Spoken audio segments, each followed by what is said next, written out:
ষষ্ঠ দফায় ভোট রয়েছে মেদিনীপুর লোকসভা ও ঘাটাল লোকসভার। এবার মেদিনীপুরের প্রার্থী করা হয়েছে দিলীপ ঘোষকে সরিয়ে বিজেপি রাজ্য সভানেত্রী তথা আসানসোলের বিধায়িকা অগ্নিমিত্রা পালকে। আর এই অগ্নিমিত্রার হয়ে প্রচারে আসছেন প্রধানমন্ত্রী নরেন্দ্র দামোদর দাস মোদী, যা ঘিরে বিজেপি কর্মী নেতৃত্বদের উৎসাহ খড়গপুর শহর সহ পশ্চিম মেদিনীপুর জেলায়। প্রসঙ্গত 18তম লোকসভা নির্বাচনে অনুষ্ঠিত হচ্ছে এখন গোটা রাজ্য সহ ভারতবর্ষে, যার মধ্যে এখন চলছে শেষ দফাগুলোর ভোট প্রক্রিয়া। আর সেই ভোট প্রক্রিয়ার মধ্যে দিলীপ ঘোষের পর এবার অগ্নিমিত্রার হয়ে প্রচারে আসছেন প্রধানমন্ত্রী স্বয়ং নিজে।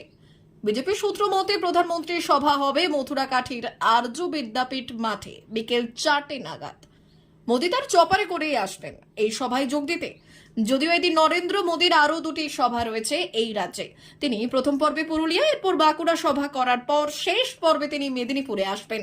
মঞ্চে বক্তব্য রাখার সময় মোদীর সঙ্গে থাকবেন মেদিনীপুর লোকসভার প্রার্থী অগ্নিমিত্রা পাল ও ঘাটাল লোকসভার প্রার্থী তথা খড়গপুরের বিধায়ক হিরণ চট্টোপাধ্যায়।